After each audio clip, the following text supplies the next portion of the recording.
Nice smooth walls. Those are shadows from the chandelier. Not many people have chandeliers. This is the texture I did for the ceiling. I really, really like it. And I think it looks fabulous now that it's been given a coat of primer. And this wall will be painted green. The shelves are going to be painted green, but the trim is going to be white. So everything's been given a coat of primer, so that's why everything's white, but it's so clean. It feels so clean. This bathroom has never felt this clean.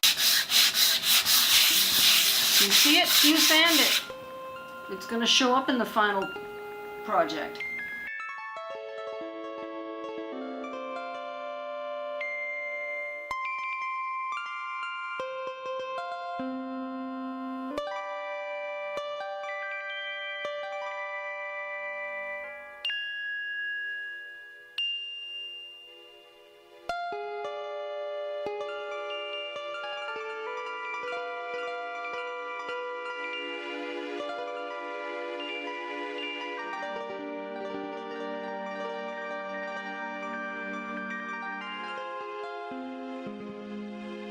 Spatters, you know, I've been sanding them to smooth out the profile, but I'm looking at it and I'm thinking, that looks so cool. I'm considering whether I should sand it after I've painted it, give it another light sanding to bring the dots back out. Because, I don't know, man, I really like it. I like the effect. I wanted to keep my old blue willow teapot that I embedded in the wall, and my old Grecian urn from the 80s that I also embedded, and this wonderful little handle that I hooked my cleaning sponge on. So I wanted to keep this one wall. Look at this beautiful Grecian urn thing going on. I wanted to keep this wall. It's really cool. So we did. And then I used stucco to hide all of the splatter texture. So the only place it's left is on the pipes. And you can see it up here too when I've sanded through the primer. The red dots. So today's Saturday. I'll put the second coat of paint on here. It's exciting, and I'm really, really loving this color. I'm loving the combination of bright white and intense medical green. Of course, this green. I know what this is. This is arsenic green. That's the thing, see. In the old days, they used arsenic green. And it's ironic that in a hospital they were putting arsenic on the walls, but they did. That's where the green came from. This is the green you get with arsenic. Although we no longer use arsenic. We have synthesized pigments to get this effect.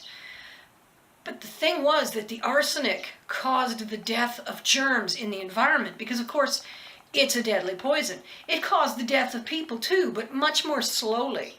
However, the germs were a measurable death. So for the people of the time, they did the testing. They tested the atmosphere for bacteria. They had the petri dish system going on by then. They had a way of knowing if there was germs in the room. They tested for germs before and after applying the arsenic paint and found that the room was cleaner. And so that's why this is medical green. I just figured that out because I remember reading just last week that one of the uses of arsenic paint was for institutions to help keep things clean. And that's why to this day this color speaks clean to my mind. And maybe others, I don't know who all, but you still see this color in hospitals. Fortunately, it is no longer arsenic. So that's the color combo I'm coming up with. And it's going to look really classy when I'm done because of the chandelier. The chandelier just classes everything up. And then, of course, I've got my artwork and stuff to come back in here. And putting art on the walls always classes the place up, too. And I'm going to get new shower curtains because the old ones are kind of ratty looking.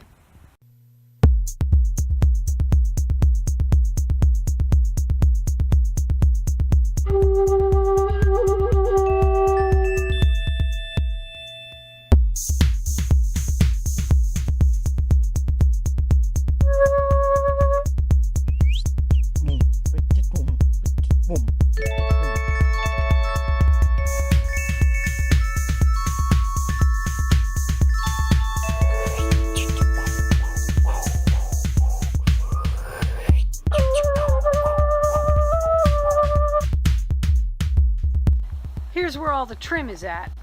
Some of it's had a first coat of white, most of it's only had a primer coat. And after today,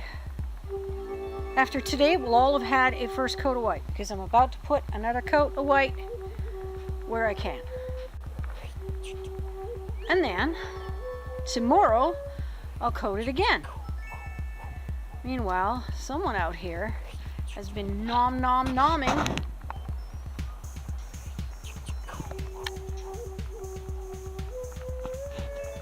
on all the tasty green things.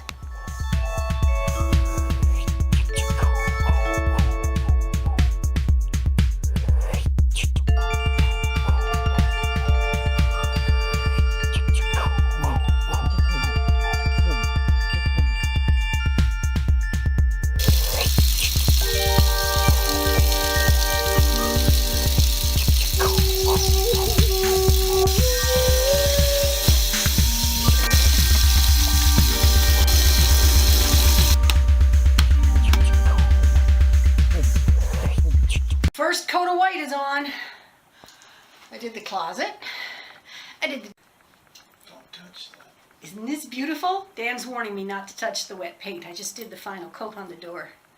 How great does that look, huh? Yeah. This shelf here used to be above the tub, and I might have to get another one. I'll wait and see what we do with that end, and because I do have to put my bath supplies in. But wow. Wowie, wow, wow. As long as you don't turn around and look at that side. Here we are in the mirrors everywhere. I like this one because you can look at the back of your head with it. It's kind of useful.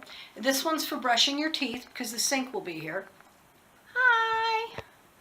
No, really, hi. I'm reading this book. It's Aldous Huxley's book, The Doors of Perception. Now,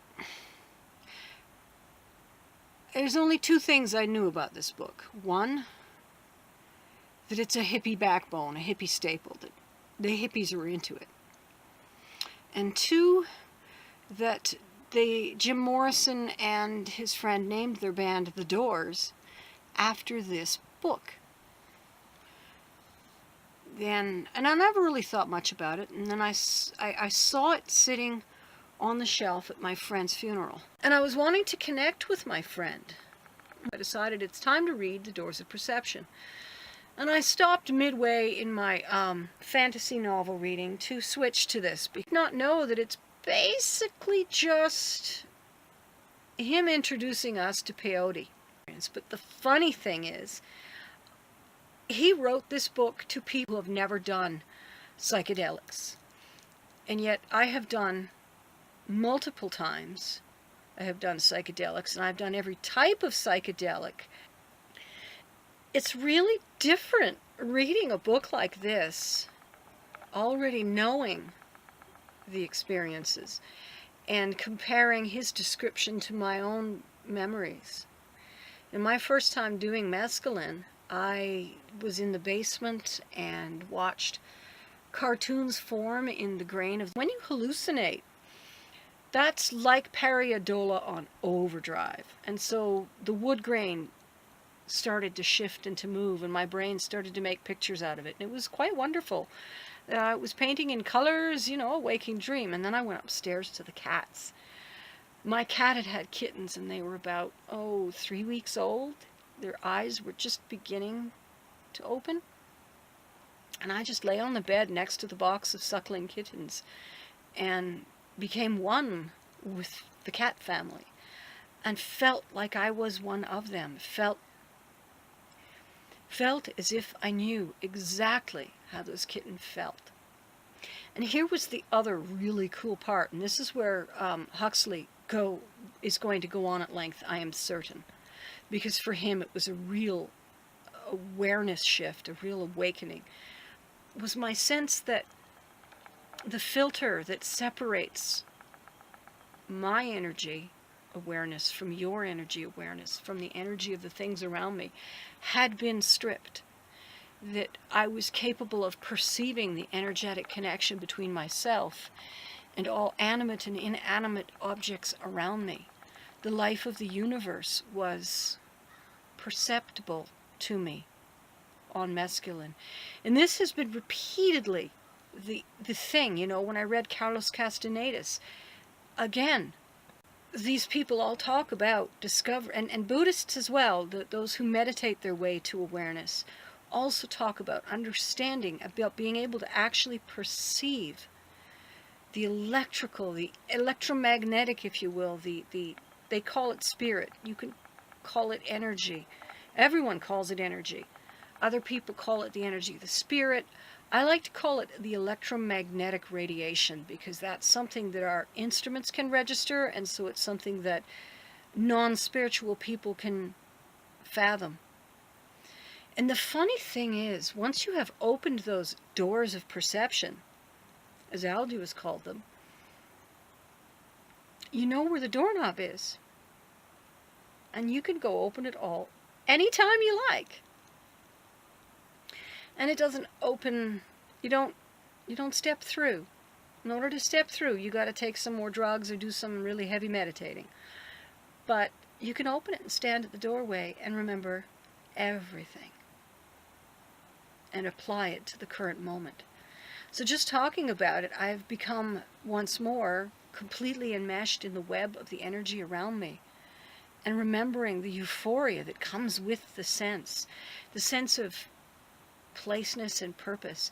And the only problem I really have in life is forgetting, because I get so caught up in the here, in the human built pressures, the pressure to be productive.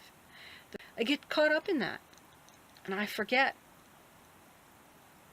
But like a spider on her web that can feel the struggle of the fly at one end from her point in the center, so do I feel like I can hear the magpies hunting for food on the front lawn, like I can hear the wind and his mood, and he's stomping around angry,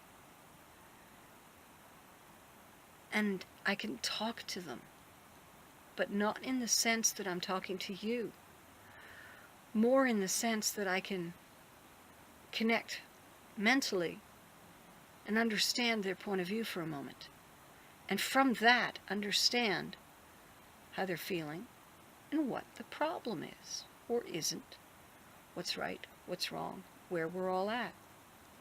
And to a degree I find I can do that with humans, but with humans I'm far more inhibited because there's a certain understanding of privacy and respect. You can't not respect someone once you've touched their mind. And in respecting them, you stop touching their mind. So you don't know them until they open to you, because you're respecting their barriers, and they have barriers. They have desire, if nothing else.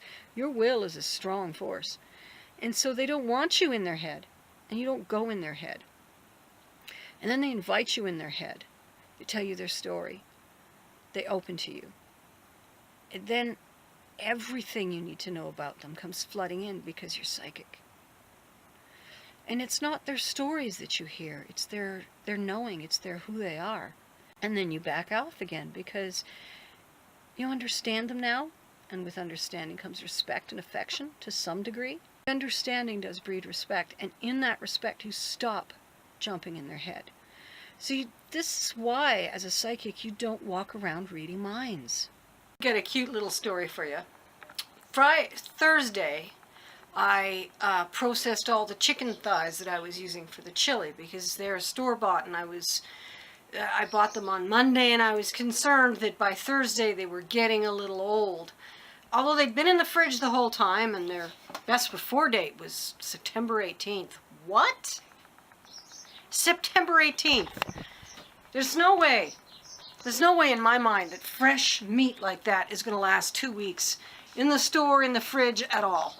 So anyway, I cooked it up and added garlic and a lot of cayenne and put it in the fridge so that I just reduced the amount of work I had to do yesterday.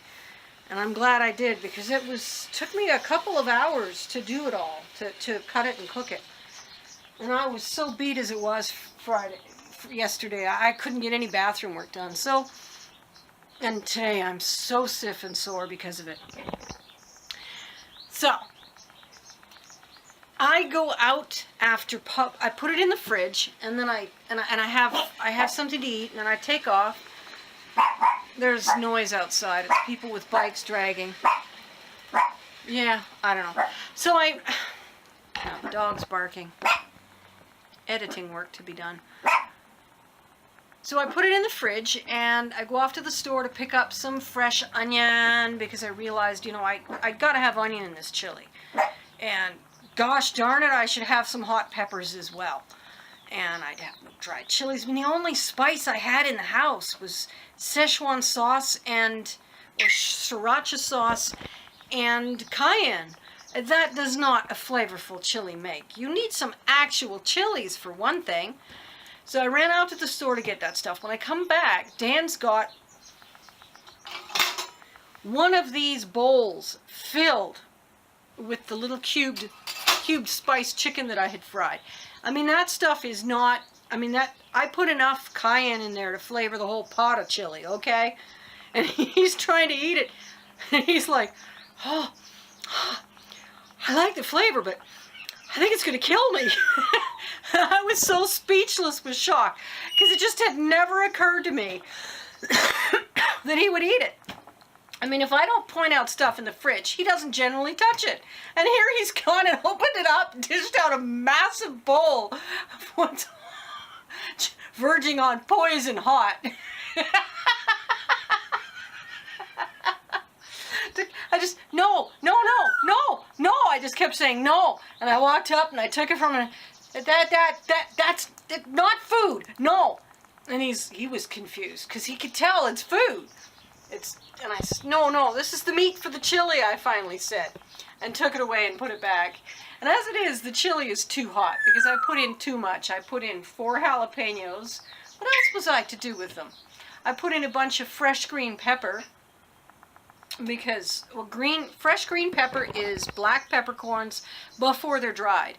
And I just knew that was going to make a really cool flavor. And because they're not dried, they're not hard, which means that I didn't have to, I put them in a pestle and ground them a bit, but when you find them in the stew, they're little berries that you crunch through, and you get this burst of pepper. And if you can handle heat, this chili is awesome. If you can't handle heat, just don't even try it. The first taste is going to take your tongue off. But what I'm doing is, I'm filling the bucket with water and then using the pump. So, that then is going through this hose, which is then clamped to the side of the bathtub, into the tub. Then I'll pop the pump down in there, and I'll run the water out the front door and water the shrubbery. And that's how I'm going to take a bath today.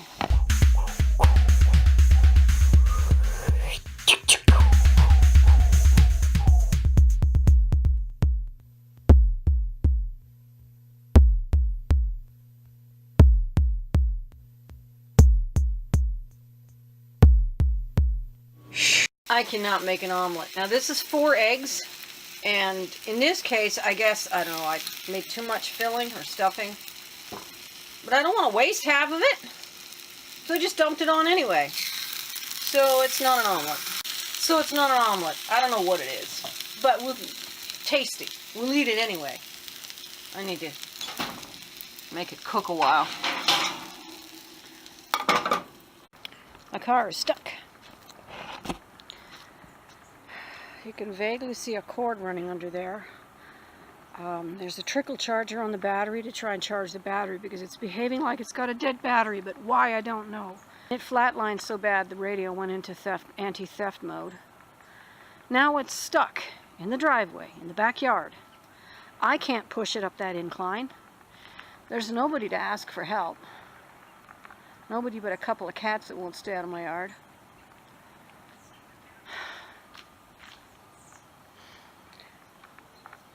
And I had errands to run today. Because of course that's why I pulled it out, right? I am frozen in anxiety about what this means about the car and how much it's going to cost to fix and how am I going to get it there and how am I going to get it out of the back alley, and is someone going to hurt it while it's out here, because this is that kind of neighborhood too.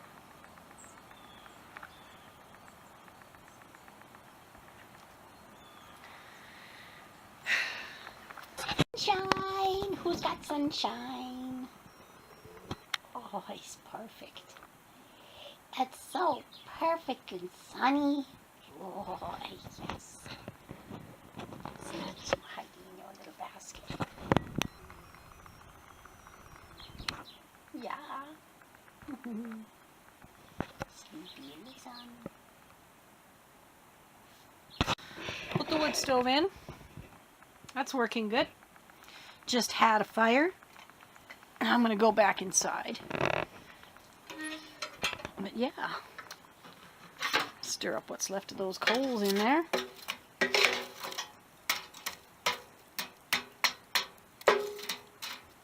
I've been watching TV, but I need to get these walls done and figure out a door for this. I want a window in it. This is what I do with bones. I stick them in a bag and I stick them in the freezer. And when I got about 4 bags together, or when winter comes, because I don't do this in summer, all those bones go in this big pot.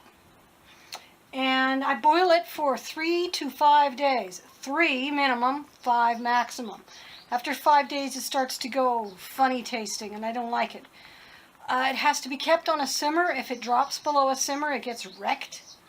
And you have to add about a gallon of water morning and evening. Otherwise, yeah, it works pretty good. Never had the house catch fire. I was having a great amount of trouble this morning. Stuck in my seat as though nailed there. As though made of lead, my bones. I looked at the future of everything I needed to do and thought, if I could but get moving, then I'm sure I could tackle today's chores. Then a good song came along and I played it. And I leapt out of my chair within the first bar of that music, and I was funky dancing my way across the kitchen and getting to my chores and my energy going where it needed to. So, music, remember it. I so deeply regret not bringing my camera today. That was stupid. I ran out to a pet store and bought a box of fish, $65 worth of frozen herring, and drove it across town to a wildlife rehabilitation center where they have just taken in a starving pelican. Apparently this pelican was at a lake where they have pelicans and following everybody around begging for food, and people were feeding it, and so it's extremely tame already. Cute. So cute. They're going to, when fattened up enough to fly, they're going to take it down to the Gardner Dam where there's a big lake, a reservoir, you know. And the pelicans mass there every year for their fly south. So once she's fat enough to be able to go, they're going to take her down there, and they're hoping they can fatten her up real fast.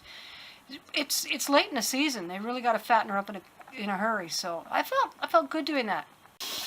I made this chili con carne. Stag makes one they call dynamite hot, but this is thermite hot. So now, once the canner's washed, I'm going to pressure can all of that. Yes, canned chili. It hasn't been pressure canned yet, but once it's been pressure canned, I've got canned chili. Now, I estimate that these are worth $10 of the stuff that Dan normally buys. So 10, 20, 30, 40, 50, 60, 70, 80, 90, 100, 110, 120, 130, and then 2 more meals that Dan and I are currently eating tonight. $140 worth of chili for under $50. I've got another 8 pints in here, slowly cooling. Let me see. Yes, slowly cooling. Let's see if it had any problems, shall we?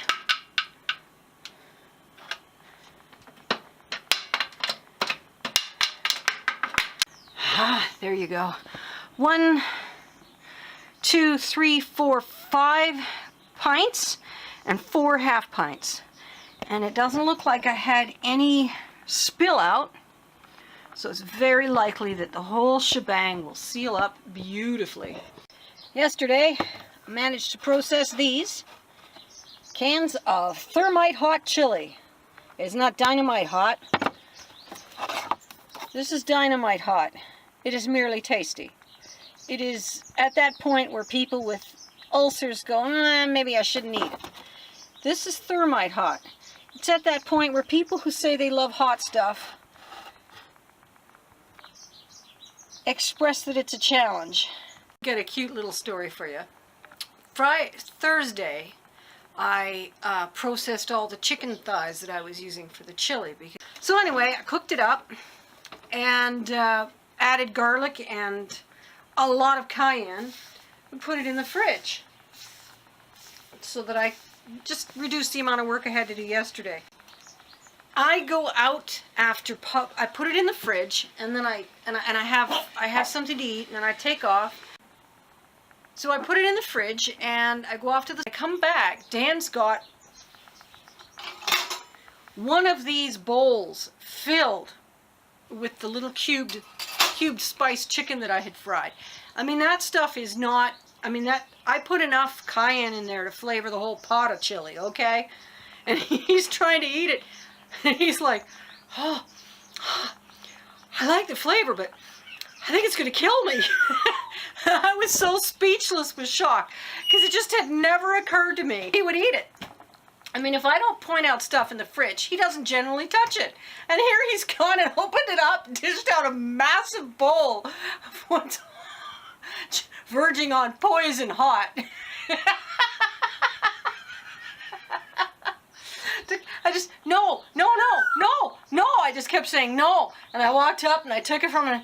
That's not food, no. And he was confused because he could tell it's food. And I said, no, this is the meat for the chili, I finally said. Here's a new idea I'm trying. I picked up some cocoa butter today. And I filled my candy molds with water and something to put in it. I tried toothpicks and they kept floating up. But you need something in the ice cube to hold it by. Whoa! Oh wow. If you wait too long, the shell falls back into the chocolate.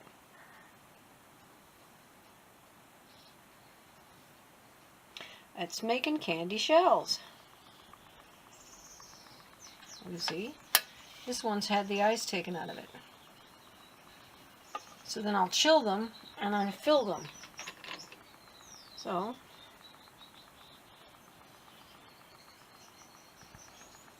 dip. Let it cool slightly. Dip again. It's got to get it thick. Let it cool. One more dip. Ooh, careful. and stick it here to set. See. So I've added cookie spice, marzipan, and raisins, chilled it again, and then poured honey into each one. And now I'm going to get a spoon and pour chocolate onto each one. Now, if I knew what I was doing, this would result in filled capped chocolates like the kind you buy at the store. But since I don't know what I'm doing, it's anybody's guess what kind of result I'll actually get. Well, they came out messy, but they came out tasty. They're tasty. See, the shells are too thin. And the overflowing chocolate made a mess. And there was a lot of mess on the plate, which is going into my coffee cup for breakfast. And, Dan ate some, and these are the chocolates I have. Plus, I made some chocolate-covered raisins. Wednesday afternoon, I'm making pickled eggs. 36 eggs to peel. That's a lot of eggs. It's not very appealing. Chilly weather. Yes, indeed. It is grey and quite chilly. It is not very pleasant to me. Shitty weather. That's it be.